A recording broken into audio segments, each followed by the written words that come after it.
So, I'm judging the Booktube Prize quarterfinals, Group H, and I'm pretty happy with what I got. Um, I usually am. I I don't search for the backgrounds of these books before, and I usually don't know who I'm going to get. But I'm very happy with this group, and I already what I my process is that I first look them up in Overdrive, the library app, to see whether they're available at the library, and then I search on Scribd to see if they're available on Scribd. Then, if they're not available on either of those two sites, I will check Thrifts Books and eBay Books so that I can get them cheap and with free shipping. And my last resort is Kindle. And I found one for $2.99. I found one for $2.99 on Kindle. So yeah, I have my books already. I started reading yesterday. Um, it's a long title. What is it? The Case of the Murderous Dr. Cream. What a name, Dr. Cream. And it was a weird experience. I was waiting for my youngest grandson to get off of basketball practice, and I was reading and listening to, I did a hybrid. I was listening to the audio as I was reading. At first, I was a little taken aback by the accent because the narrator has a British accent. As it turns out, Dr. Cream, who was really at the beginning of this nonfiction crime true story, which reads like a thriller, at the beginning of the book, Dr. Cream is released after 9 years of prison. Turns out that he's shipped off by the family because they notice certain things in his behavior that they're not satisfied with. And they ship him off to London. And at first I was, what is this? Why is the author talking about Dickens? He talks about Conan Doyle, and he brings up a lot of literature, as well as how the police department and Scotland Yard had been formed. And then, as I was sitting in the car waiting, I realized that he's setting up the context, the atmosphere for what is occurring at the time. A lot of poverty, the neighborhood, the section of London in which Dr. Cream settles is poverty stricken and is described as Sodom. So far, so good. I'm enjoying this book. I started with Dr. Cream because it's the longest book that I have. And besides the Booktube Prize, I have a couple of chunksters and the rest of my TBR. So I usually start with the ones with the most pages so that I can get that over. Besides the fact that Dr. Cream, the text is borrowed from the library. So yeah, I have to get that one done. And the other one that I have to get done by February the 22nd, also a library book, is American Baby. So, see you soon. Bye.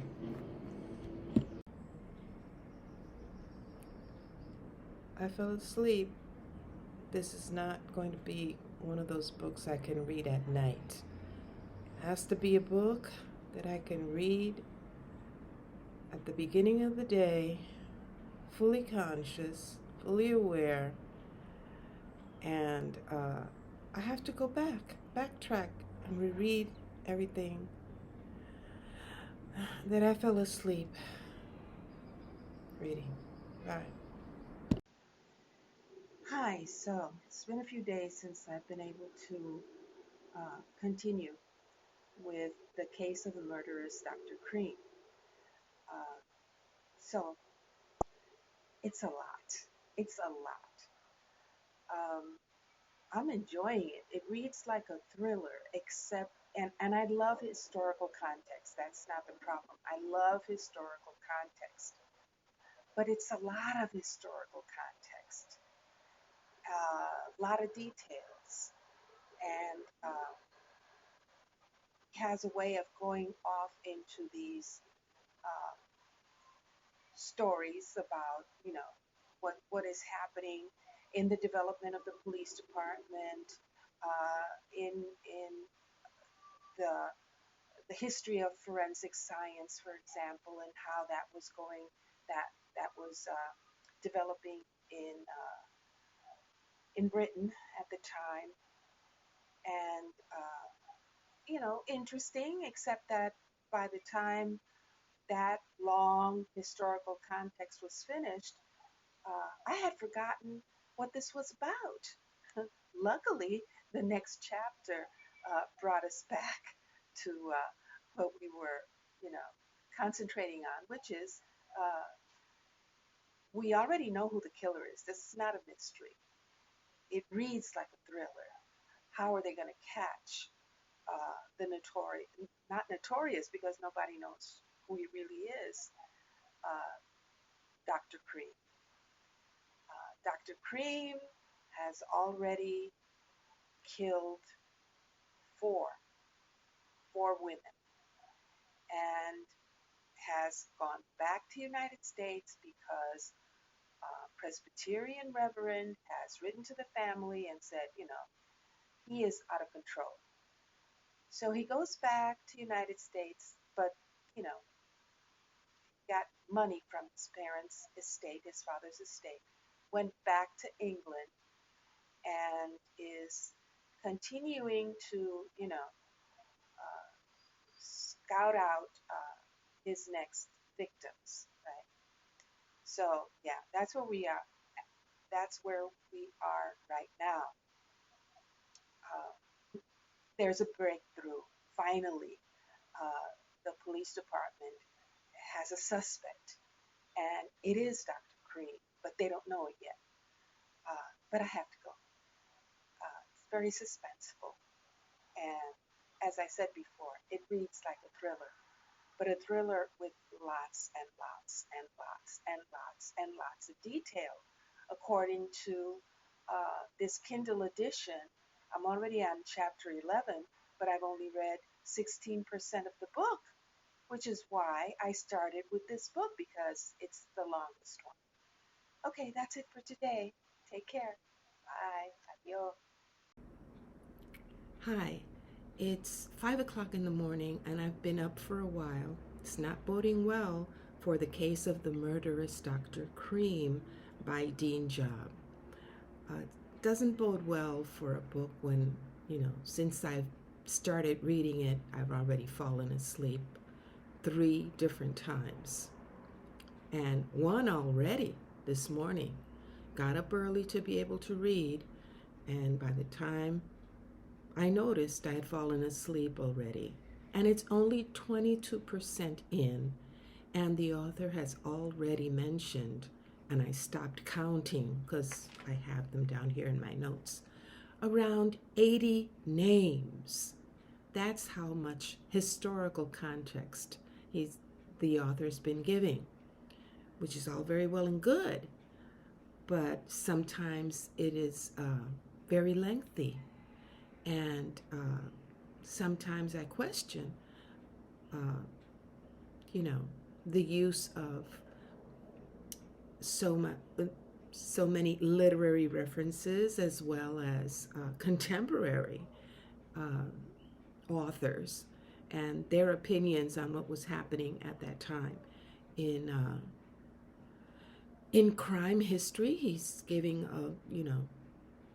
a sweeping account of criminology in the Western world. We've come to the point in which Dr. Cream has been arrested, but not for murder, because they need more hard evidence about him having committed the murders. So they sent off one of their best and finest inspectors to the United States to investigate. And even there, now we're getting the history of Quebec City, Montreal, and the whole backstory of Dr. Cream's father, all the way back when the father was born in Scotland. Okay? And this is already after having established, the murders and the sequence of the murders.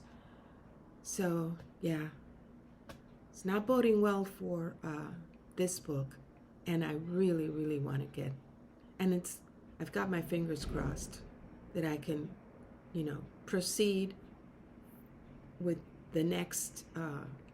I have planned to read 3 books in this month from the Booktube Prize, and I hope I can keep on schedule, because if I keep falling asleep, it does not bode well for the book. That's enough for today. Adios. Okay, just to give you an idea, 2 hours have passed. I've read 4 chapters. So many things have happened. Getting a feel for the meandering way that this author tells a story. For example, we've gone back to Dr. Cream's medical student days and the history of McGill University in Canada. And after having learned the history of Quebec City, right, and its industries and how that industry fell, et cetera, et cetera. How his personality changed during his years at university, from a church-going, kind person, Sunday school teacher, to an arrogant dandy during his student days. Graduated from McGill University and got engaged to Flora Eliza Brooks, who got pregnant before marriage, attempted an abortion on her. She almost dies. The father drags him back from Montreal, shotgun wedding, but first the father writes up a prenup. That's great. That was the best part of the whole thing, when the father writes up the prenup before the wedding. The wedding takes place right there in their living room. She is so sick that she reclines the whole time, remains sick, while Cream goes off to England to finish his board to get his board certification in England. And when he gets to England, the author goes off again in his meandering style, very leisurely. This would be great if you had nothing to do but immerse yourself in this, crime history, but I don't. I have to go soon. And the poor woman back in Canada has been receiving packages of medicine that he sent her, Cream has sent her, and nobody, even the doctor, suspects that Cream has been sending her, some kind of poison, some kind of medication that has, affected her health, and told her to stop taking the medicine. But by that time it was too late. And Cream's wife dies in Canada. and he's nowhere around. He's in England. And when he is notified of his wife's passing, instead of setting an oath of sympathy, he asks for money. Not once, 3 times. By the third time, his father-in-law's advisors, tell him, just, get rid of him and send him the $200 that he's asking for. And so much has happened, right? I'm up to chapter 20 right now, and it's still only 25% of the book. That's what I wanted to let you know. Adios. I just got to laugh because now it's 9:30. I'm finally gonna get out of the house, but I just finished another part of this crime nonfiction, and the author does not lose any opportunity to talk about Conan Doyle. That he might have met Conan Doyle. He definitely did meet Conan Doyle's mentor, and he spends another paragraph or two talking about Conan Doyle's mentors, Dr. Joseph Bell's reputation and his background, and how intuitive he was, and how he was the model for Sherlock Holmes. That's what we've got to deal with here in this book. Adios. Yeah. So maybe it's the time to talk about Dr. Cream and my overall experience with the murderous case of Dr. Cream. I was having a lot of difficulty with Dr. Cream because of the meandering way that he had of creating the historical, context for all that was happening, for everything. Criminology, forensic science, police systems, on both sides of the ocean, between 3 countries, Canada, United States, and England. So many, threads of history that he tried. He basically tried to recreate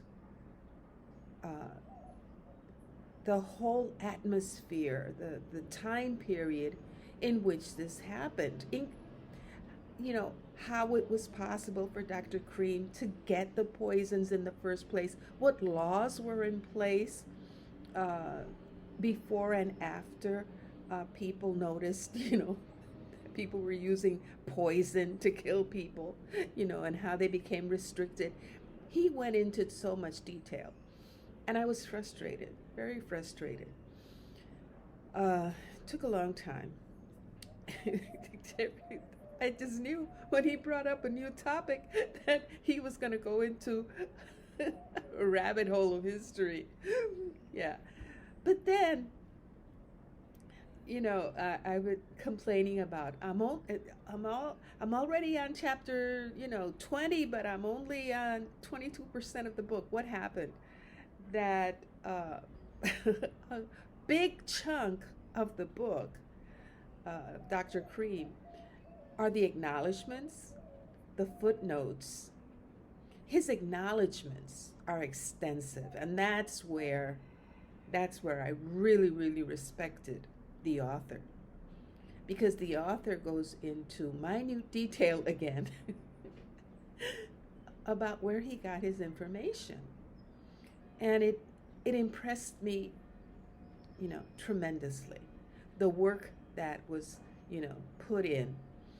And his generosity of spirit to make sure that each of the people who helped him during that process was acknowledged. So yeah, that brought the book up a lot in my estimation.